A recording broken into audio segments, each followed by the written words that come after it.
भीड़ भड़ाके वाले इलाके में, और यहाँ देखिए कितना सुनसान है। मैं यहाँ भी अगर सीखूं तो उनको लगता है कि काजल निषाद यातायात के नियम का उल्लंघन कर। पब्लिक जितनी भी है, कृपया अगर ऐसे कोई दरोगा जी जो नियम का सही मायने में उल्लंघन करते हो, ऐसे दरोगा जी को पकड़िए, रोकिए, उनको कहिए सर हेलमेट कहाँ है, आप पहन लीजिए। हमने तू तड़ाक किया है कि हमें अपेक्षा होती है कि मणिपुर की महिलाओं को जब नग्न घुमाया जाता है तो हमारी स्मृति जी कुछ बोलेंगी। जब गैस के दाम बढ़ गए हैं तो हमारी स्मृति जी कुछ बोलेंगी। जब बच्चियों के साथ गैंगरेप होता है तो स्मृति जी कुछ बोलेंगी। नमस्कार, मेरा नाम साक्षी पांडे है और आप देशित न्यूज़ देख रहे हैं। इस वक्त मेरी मौजूदगी गोरखपुर में है और गोरखपुर में मेरे साथ काजल निषाद जी मौजूद है, जो कि आजकल सोशल मीडिया पे एकदम ट्रेंडिंग चल रही हैं। पहले तो आपका बहुत बहुत स्वागत है हमारे चैनल में। देशित न्यूज़ का मैं भी धन्यवाद करती हूँ और सभी दर्शक मित्रों को प्यार भरा प्रणाम, नमस्कार।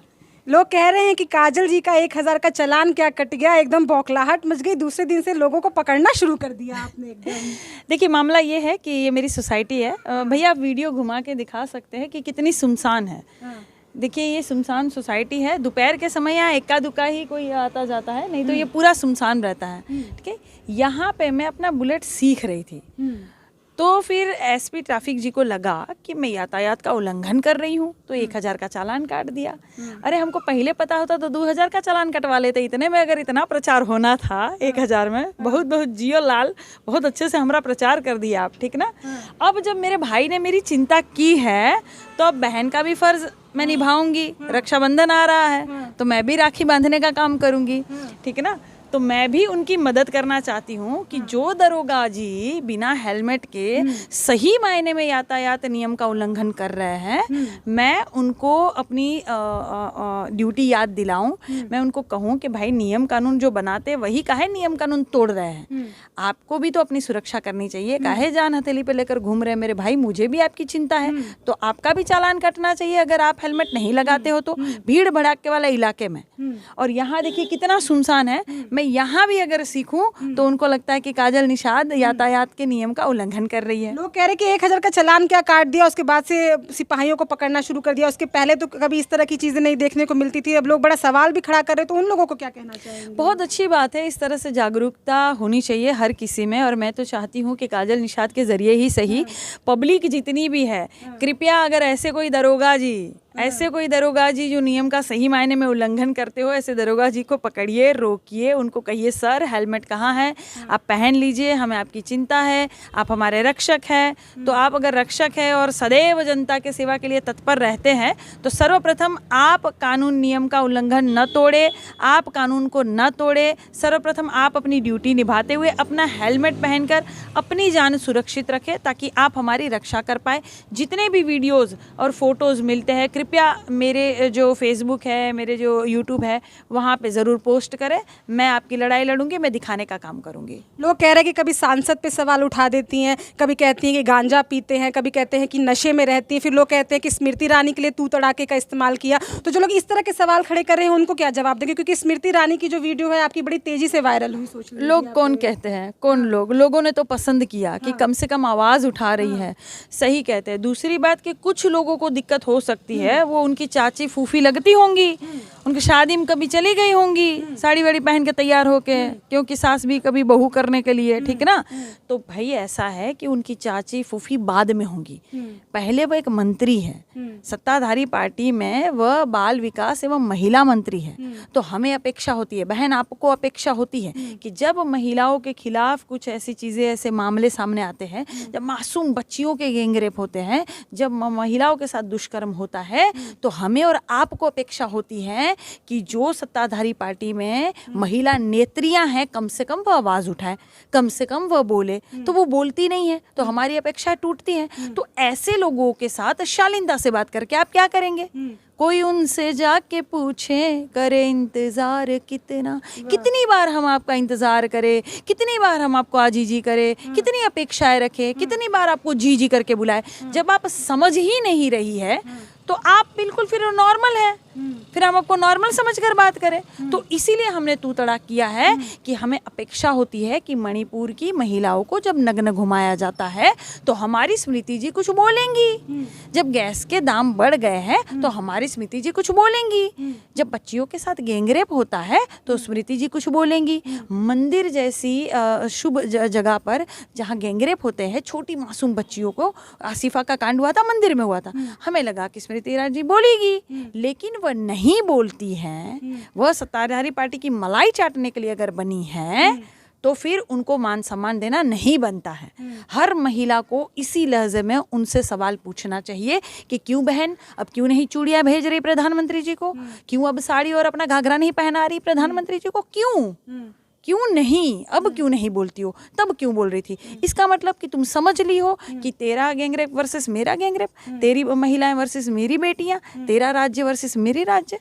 तो ये क्या फाड़ हो गया है? भारत के टुकड़े करने पर तुले हुए हैं, और वैसे भी टुकड़े करने पर ही तुले हुए हैं। अच्छा। इनको लगता है कि इंडिया झुकेगा, इंडिया हारेगा। इंडिया कभी नहीं हारेगा, इंडिया कभी नहीं झुकेगा। उन्होंने रातों रात ट्वीट किया, उन्होंने तो कहा कि मैंने तो क्या बोलते हैं मणिपुर के मुख्यमंत्री से बात की, मैंने उनसे कहा कि जो लोग भी दोषी हैं उन्हें जल्दी से जल्द गिरफ्तार किया जाए। ट्वीट करने से चलता है तो दहाड़ काहे को रही थी? दहाड़ से चलता है ना, तो वहां भी दहाड़ती नहीं, ट्वीट कर देती। वहां का इतना गला फाड़ रही थी, वहां भी ट्वीट कर देती है ना। दहाड़ से काम चलता है। अगर महिलाओं के हिसाब ऊपर कुछ हिंसा होती है तो वहां दहाड़िए ना आप, वहां हम महिलाओं को गर्व होगा, अच्छा लगेगा। लेकिन जहां बोलना चाहिए वहां ट्वीट करके छोड़ देंगी मैडम 80 दिनों के बाद। 3 महीने से अगर जल रहा है मणिपुर तो 3 महीने बाद एक ट्वीट करके छोड़ देंगे। इन्हें लगेगा हमने अपनी ड्यूटी पूरी कर ली। इतने मूर्ख नहीं है, लोगों को पता चलता है।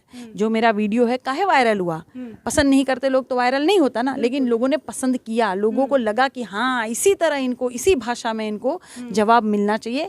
मैं तो हर महिला से, आपके चैनल के माध्यम से हर महिला से निवेदन करूंगी कि स्मृति ईरानी जी को तो कम से कम इसी भाषा में जवाब मांगिए आप, और इसी के लायक है वो। लोग अब ये भी पूछ रहे हैं कि जो ये दहाड़ की आपने बात की काजल जी, तो क्या ये दहाड़ अगर आपकी पार्टी सत्ता में आती है, अगर आप नेता चुनी जाती हैं, क्योंकि अभी आपने मेरठ का चुनाव लड़ा था, उसके पहले आपने कैंपियरगंज से चुनाव लड़ा था, और ऐसा माना जा रहा है कि आगे आने वाले दिनों में विधानसभा फिर लोकसभा तक भी आप जा सकती, तो क्या ये दहाड़ तब भी देखने को मिलेगी? बिल्कुल देखने मिलनी चाहिए। सड़कों वाली जो ये काजल निषाद है, जो आज चलती महिलाओं से कहती कि अपना दुपट्टा संभाल लीजिए, जो लोगों को रोक कर आम जनता की तरह बात करती है, काजल निषाद क्या दिखेंगी आगे? मैं ऐसी ही हूँ।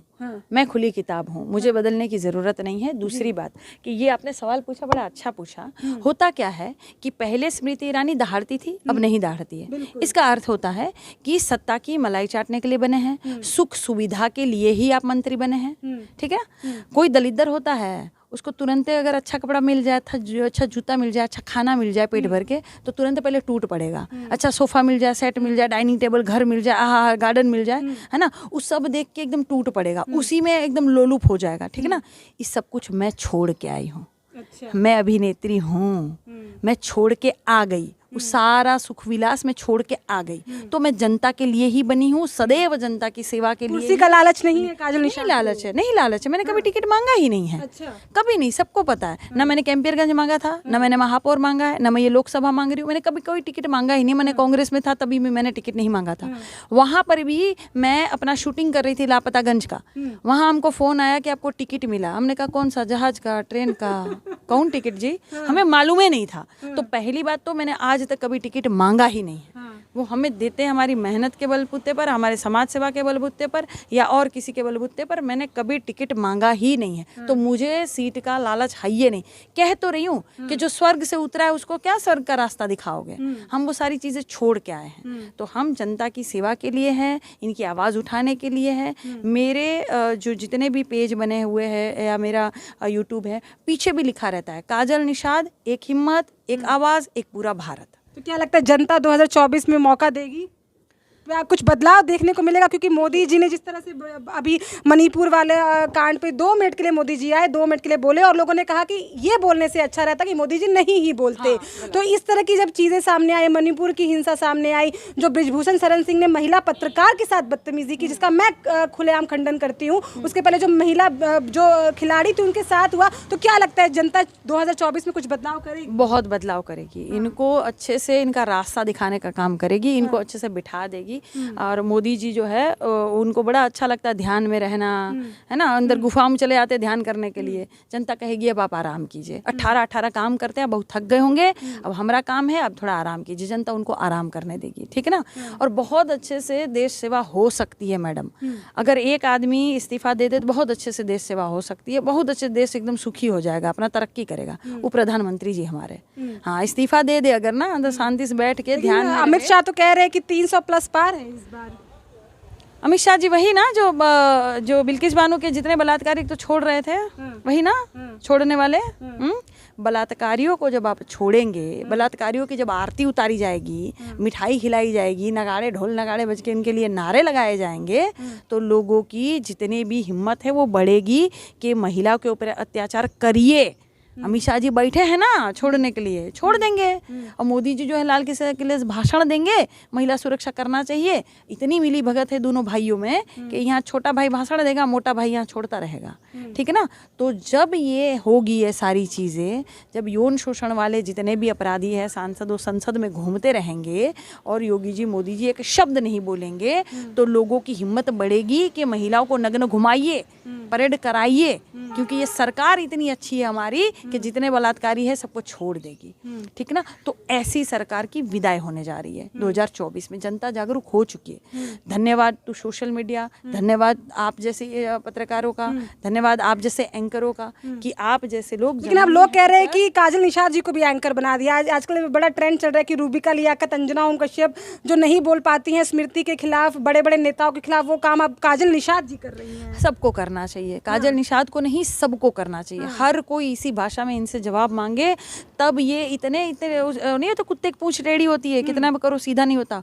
ये लोग एकदम टेढ़े लोग हैं, इनको समझे में नहीं आता। ये महंगाई के ऊपर नहीं बोलेंगे, बेरोजगारी के हिसाब ऊपर से नहीं बोलेंगे, शिक्षा के ऊपर नहीं बोलेंगे, ये सो स्मार्ट सिटी जो बनने वाले थे उन पर नहीं बोलेंगे, ये नोटबंदी जो सफल हुई उन पर नहीं बोलेंगे, ये GST कहते हैं कि सफल हुई उन पर नहीं बोलेंगे। सब तो फेल हो गया इनका।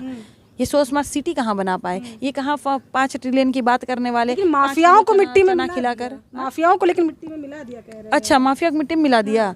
तो बुलडोजर चला वो ब्रिजभूषण के ऊपर, उनके ऊपर चला, उनके घर के ऊपर बुलडोजर। जो हमारे देश की गौरव बेटियां जो सही मायने में मेडल लेकर आती है, हाँ, जो सही मायने में सोना है, जो सही मायने में देवियां हैं, वो मेडल लेकर आती है, उनके ऊपर यौन शोषण हो रहा है, तो वहाँ तो कुछ बोलते नहीं है। तो वहाँ बुलडोजर चला, मिट्टी मिला दिए।